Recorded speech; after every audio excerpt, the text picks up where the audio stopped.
Darling, you send me, I know you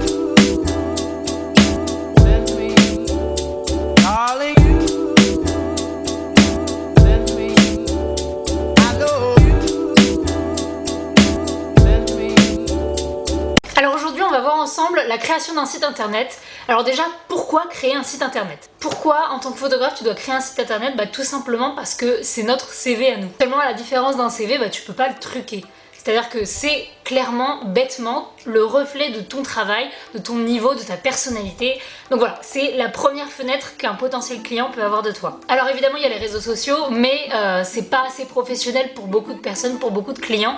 Et donc du coup, il y a le site internet qui est vraiment la fenêtre par excellence sur ton travail de manière professionnelle. Et en plus, ce que tu te rends pas compte, c'est que une fois que tu auras créé ton site, il va clairement faire une grosse partie du boulot pour toi. En fait, ça va être un peu comme ton wingman qui va te ramener des filles en soirée. Là, ton site il va te ramener des clients parce qu'une fois qu'il sera là, c'est lui qui va te présenter auprès de tes clients. C'est lui qui va donner une bonne image de toi quoi. Donc forcément, il faut qu'il te ressemble, mais il faut qu'il reste professionnel, élégant, facile à naviguer, tout ça, tout ça. Je sais pas comment t'expliquer l'importance d'avoir un site internet et de qu'il soit élégant, autre qu'en te donnant un exemple. Je vais donner l'exemple de si t'es avec des potes et que tu cherches un restaurant, par exemple. Et quand tu cherches un restaurant, tu vas avoir le nom de plusieurs. Déjà, ceux qui ont un site internet, forcément, tu vas aller voir. Et ceux qui en ont pas, tu vas pas regarder. Une fois que tu as ouvert plusieurs sites internet, imagine que tu tombes sur un site cheap à mort, mais vraiment cheap, où tu as des animations, le texte qui défile en roulant, où tu as le texte qui est en rouge sur du fond vert. Mon Dieu, t'as ça, et à côté, tu as un autre site simple, épuré, avec le menu, avec des photos de plats. Tu demandes pas plus. Forcément, alors que t'as rien goûté encore, hein, tu connais pas les restos, forcément tu vas te pencher sur l'un plus que l'autre. Et là c'est pareil.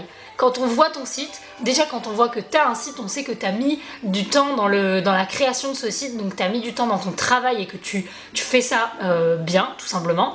Et ensuite, quand on voit ton site, s'il est bien fait, ça va donner déjà une première bonne image de toi et on va avoir envie de te contacter. Donc maintenant qu'on sait pourquoi, on va voir le comment, puisque c'est quand même utile. Alors pour créer ton site internet, tu as deux solutions. La première, ça va être de le créer entièrement de A à Z, soit toi-même si tu es capable de le faire, soit par quelqu'un que tu payes. Et la deuxième option, si tu es un gros tagazou comme moi, c'est de passer par une plateforme. Et donc sur ces plateformes, je pense que tu as déjà dû en entendre parler, il y a Wix, il y a Forma, il y a WordPress, il y a Squarespace, il y en a plein d'autres. Et donc le principe de ces plateformes en fait c'est de gérer une grosse partie des choses que tu ne sauras pas faire toi-même et donc ça te facilite énormément le travail, c'est pour ça que je conseille de passer par ça si tu ne sais pas créer un site internet. Alors je t'avoue que personnellement jusqu'à ce jour j'ai créé 3 fois mon site sur 3 plateformes différentes, la dernière étant Squarespace et je pense y rester puisque c'est là où je trouve qu'il y a les meilleurs templates, le meilleur design, le meilleur rapport client puisque c'est là où quand j'ai eu un problème ils répondent directement.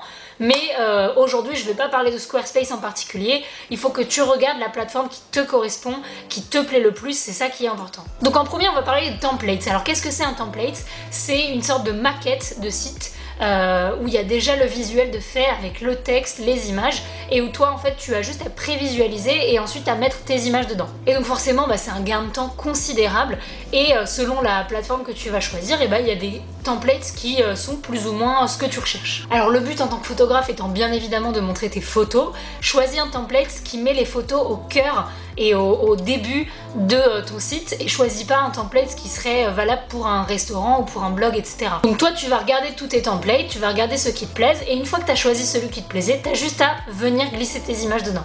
Ensuite en deuxième on va parler de l'ordre. Alors l'ordre c'est hyper important, l'ordre de tes photos et l'ordre de tes pages. Donc évidemment en premier tu dois mettre vraiment tes meilleures images et en page tu dois mettre vraiment la page pour laquelle tu veux qu'on te contacte. Donc si par exemple t'es photographe de mariage mais qu'il t'est arrivé aussi de faire je sais pas moi des photos de sport, fais plusieurs pages, mais la première, limite ta page d'accueil, il faut vraiment que ce soit les mariages, il faut que ce soit ce pourquoi tu veux qu'on te contacte et que tu aies des clients. Et alors non seulement tu dois mettre tes meilleures images au début, mais en plus je te conseille de mettre des images diversifiées puisque on veut voir tout ce que tu es capable de faire rapidement. Donc par exemple si tu es photographe de portrait, n'hésite pas dès le début à mettre et des gros plans, et des plans plus larges, et des femmes et des hommes, et des photos noires et blancs et couleurs. Essaye de vraiment mettre tout ce que tu es capable de faire dès les premières images. Personnellement, c'est pour ça que j'ai fait une page d'accueil. Ça peut être ta page portrait par exemple, ta page d'accueil. Moi j'ai préféré faire une page d'accueil en plus pour que avant même d'entrer dans le site, on ait déjà un petit peu des images qui défilent pour qu'on ait une idée du travail. Et ensuite du coup, on va parler des pages. Alors les pages, si tu es photographe de plusieurs catégories, mets toutes ces catégories dans des pages. Si tu es photographe uniquement de mariage, tu essayes de quand même diviser en mettant, je sais pas, le nom des mariés, etc. Mais fais vraiment plusieurs pages pour que ce soit rapide et simple à naviguer. Si tu as juste une page photo portfolio et que tu as 30 images dessus, ça va pas être facile pour le client de s'y retrouver, de trouver ce qu'il cherche en particulier. Donc essaye vraiment de faire en sorte que son expérience sur ton site soit agréable, soit facile, soit rapide. Et donc il faut que directement il ait une idée de ce que tu fais. Dans les pages que tu vas faire, oublie surtout pas de faire une page à propos et une page contact. À propos, parce que tout simplement en fait la personne qui regarde ton site, avec cette page elle va en savoir un petit peu plus sur toi, elle va créer un lien avec toi, et donc du coup par rapport aux autres personnes qui l'auront pas faite, ou même tout simplement par rapport à ton travail, elle va en savoir un petit peu plus et ça peut lui donner plus envie de venir vers toi. Et la page contact, évidemment, parce qu'il n'y a rien de pire, il n'y a rien de plus rédhibitoire que de mettre 3 plombs à trouver le contact de quelqu'un, un numéro de téléphone, un mail, peu importe, mais mets quelque chose de manière à ce qu'on puisse te joindre, c'est vraiment super important. Et enfin, le dernier conseil que je peux te donner, c'est de primer la qualité plutôt que la quantité. Surtout quand tu vas créer ton site au début, il faut pas que tu aies l'impression que tu aies besoin de faire 30 images par galerie, surtout pas, et même si c'est pas ton premier site, ça sert à rien, on regardera pas les 30, c'est trop long, donc mets vraiment le minimum, enfin pas le minimum, mais mets vraiment le meilleur de ton travail, et c'est pas de combler, et c'est pas d'en mettre plus, ça sert à rien. Donc voilà, j'espère que ça t'a été utile, c'est quand même un petit peu le but. Si c'est le cas, n'hésite pas à mettre un pouce bleu.